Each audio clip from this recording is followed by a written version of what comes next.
आज की इस दिव्य कथा में हम प्रवेश करेंगे पद्म पुराण के एक अत्यंत रहस्यमय, अद्भुत और आध्यात्मिक प्रसंग में, जहां भगवान श्री राम के अश्वमेध यज्ञ का दिव्य अश्व हेमकूट पर्वत के रहस्यमयी वन में पहुंचते ही अचानक स्तंभित हो जाता है।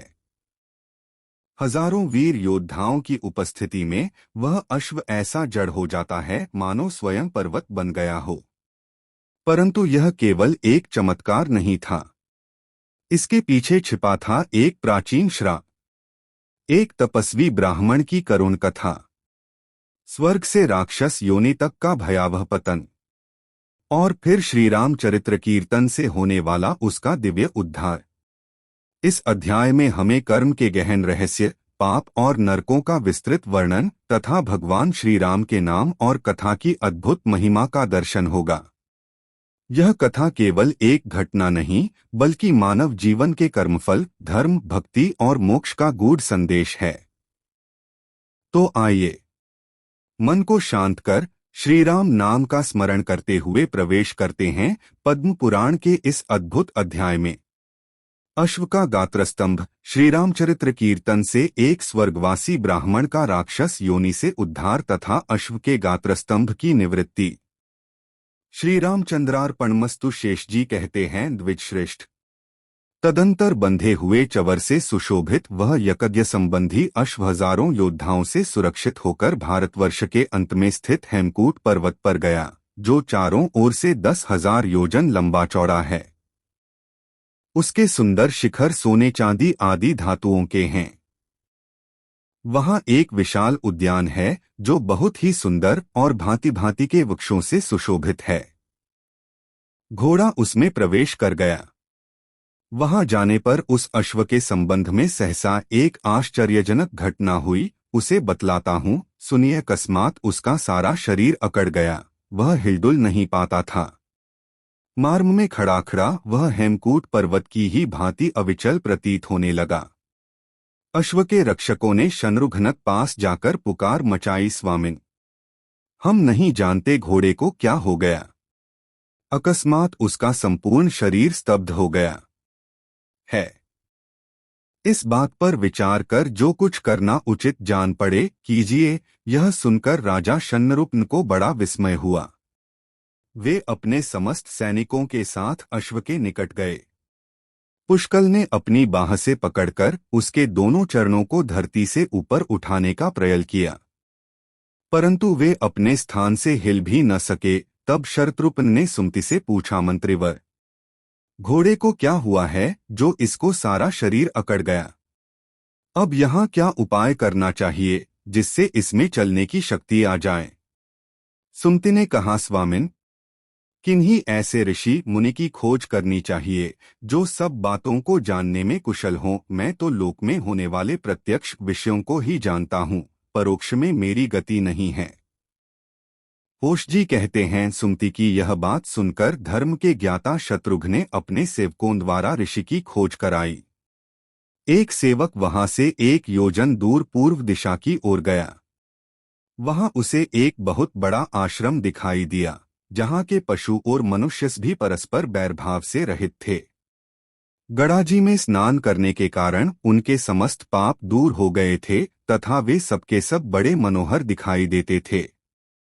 वह शौनक मुनि का मनोहर आश्रम था।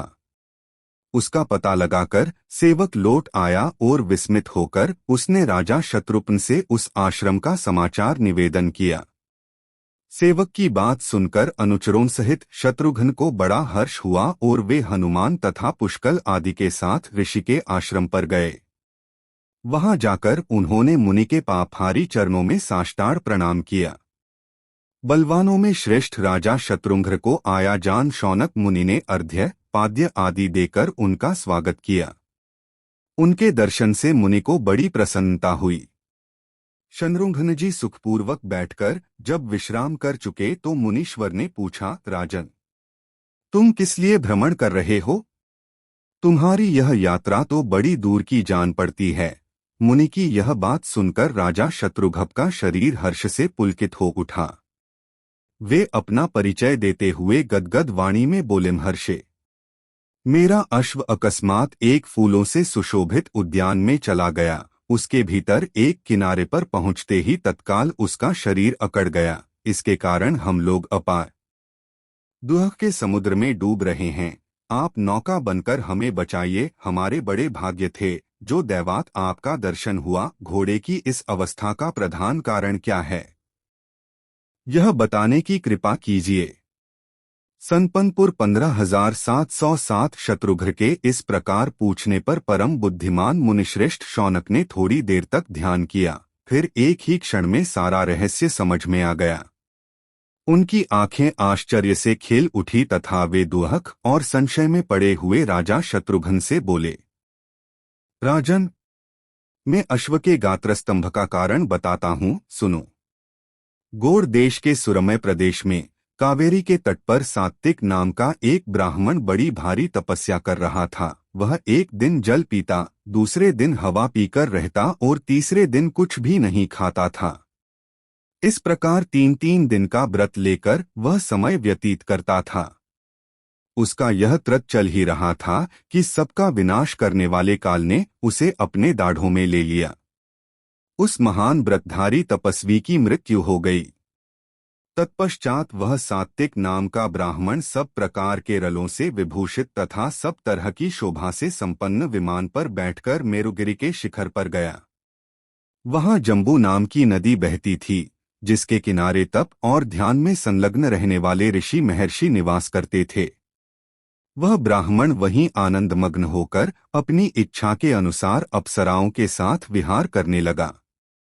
अभिमान और मद से उन्मत्त होकर उसने वहां रहने वाले ऋषियों के प्रतिकूल बर्ताव किया। इससे रुष्ट होकर उन ऋषियों ने शाप दिया, जा तू राक्षस हो जा, तेरा मुख विकृत हो जाए बटा। यह शाप सुनकर ब्राह्मण को बड़ा दुहक हुआ और उसने उन विद्वान एवं तपस्वी ब्राह्मणों से कहा, ब्रह्मर्षियों, आप सब लोग दयालु हैं, मुझ पर कृपा कीजिए।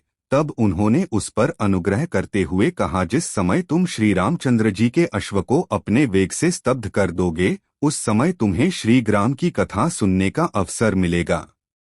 उसके बाद इस भयदुर शाप से तुम्हारी मुक्ति हो जाएगी। मुनियों के कथनानुसार उसी ने यहाँ राक्षस होकर श्री रघुनाथ जी के अश्व को स्तंभित किया है। आथ तुम कीर्तन के द्वारा घोड़े को उसके चंगुल से छुड़ाओ। मुनि का यह कथन सुनकर शत्रुवीरों का दमन करने वाले झनुपन के मन में बड़ा विस्मय हुआ। वे चशौनक से बोले, कर्म की बात बड़ी गहन है, जिससे सात्विक नामधारी ब्राह्मण अपने महान कर्म से स्वर्ग में पहुंचकर भी पुनः राक्षस भाव को प्राप्त हो गया। स्वामिन, आप कमे के अनुसार जैसी गति होती है उसका वर्णन कीजिए।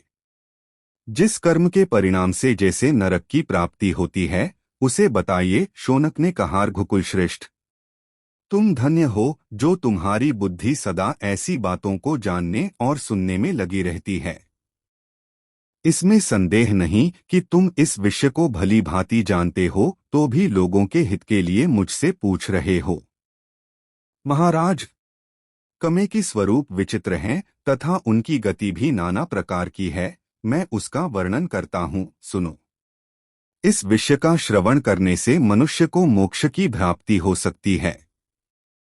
जो दुष्ट बुद्धि वाला पुरुष पराये धन, पराई संतान और पराई स्त्री को भोग बुद्धि से बलात्पूर्वक अपने अधिकार में कर लेता है, उसको महाबली यमदूत कालपाश में बांधकर तामिस्त्र नामक नरकर में गिराते हैं और जब तक 1000 वर्ष पूरे नहीं हो जाते तब तक उसी में रखते हैं।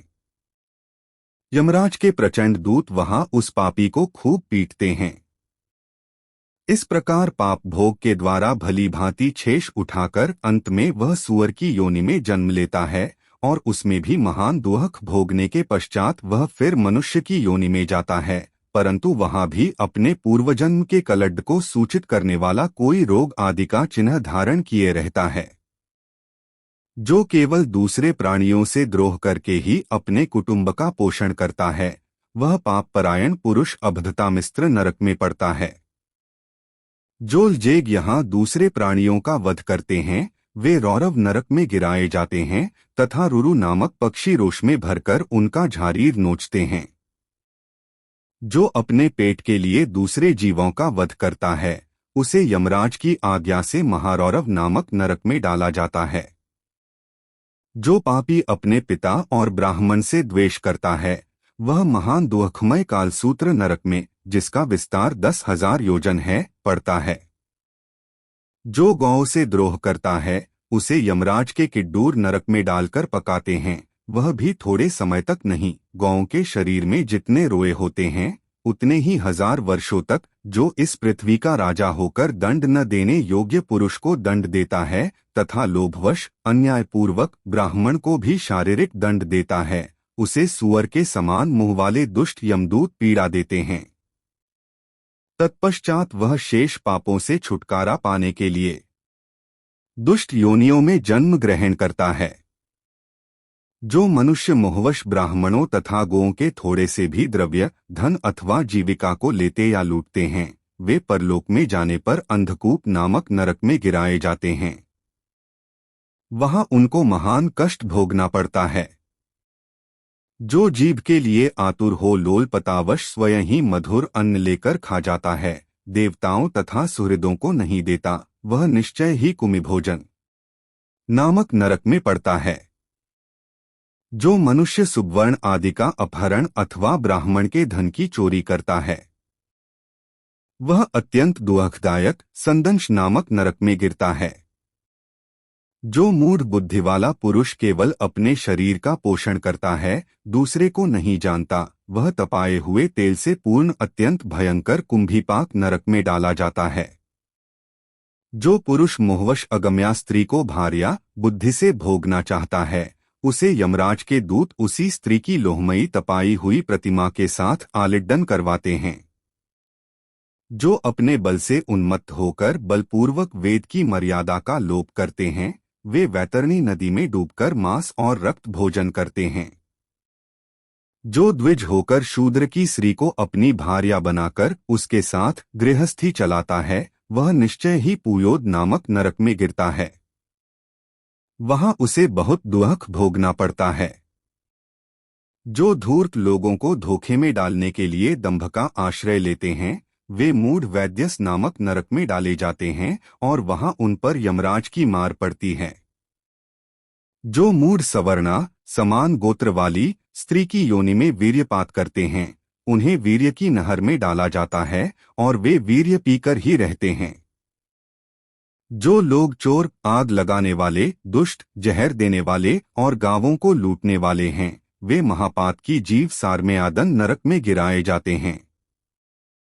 जो पापराशि का संचय करने वाला पुरुष झूठी गवाही देता या बलपूर्वक दूसरों का धन छीन लेता है वह पापी अवीची नामक नरक में नीचे सिर करके डाल दिया जाता है। उसमें महान दुःख भोगने के पश्चात वह पुनः अत्यंत पापमयी योनि में जन्म लेता है। जो मूढ़ सुरापान करता है उसे धर्मराज के दूत गरम गरम लोहे का रस पिलाते हैं। जो अपनी विद्या और आचार के घमंड में आकर गुरुजनों का अनादर करता है वह मनुष्य मृत्यु के पश्चात क्षार नरक में नीचे मुंह करके गिराया जाता है।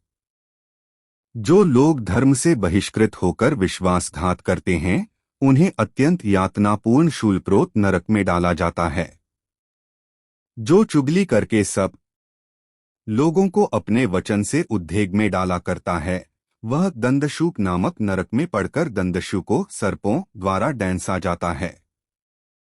राजन, इस प्रकार पापियों के लिए अनेकों नरक हैं, पाप करके वे उन्हीं में जाते और अत्यंत भयदूर यातना भोगते हैं। जिन्होंने श्री रामचंद्र जी की कथा नहीं सुनी है तथा दूसरों का उपकार नहीं किया है उनको नरक के भीतर सब तरह के दुख भोगने पड़ते हैं।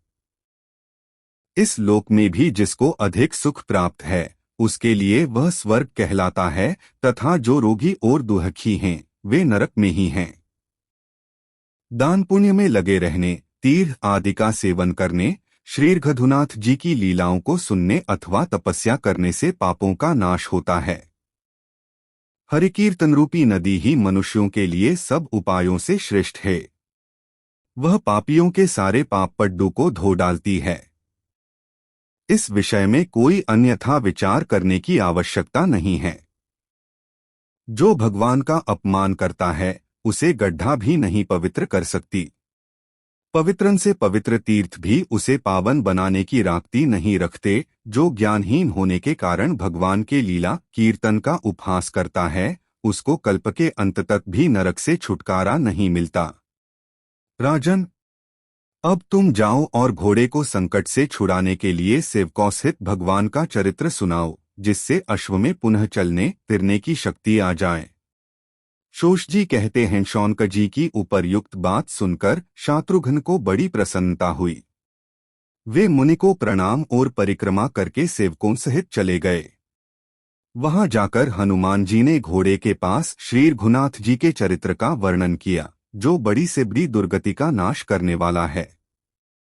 अंत में उन्होंने कहा, देव, आप श्री रामचंद्र जी के कीर्तन के पुण्य से अपने विमान पर सवार होइए और स्वेच्छानुसार अपने लोक में विचरण कोजिए। इस कुत्सित योनि से अब आपका छुटकारा हो जाए। यह वाक्य सुनकर देवता ने कहा, राजन, मैं श्री रामचंद्र जी का कीर्तन सुनने से पवित्र हो गया। महामते, अब मैं अपने लोक को जा रहा हूँ, आप मुझे आज्ञा दीजिए। यह कहकर देवता विमान पर बैठे हुए स्वर्ग चले गए।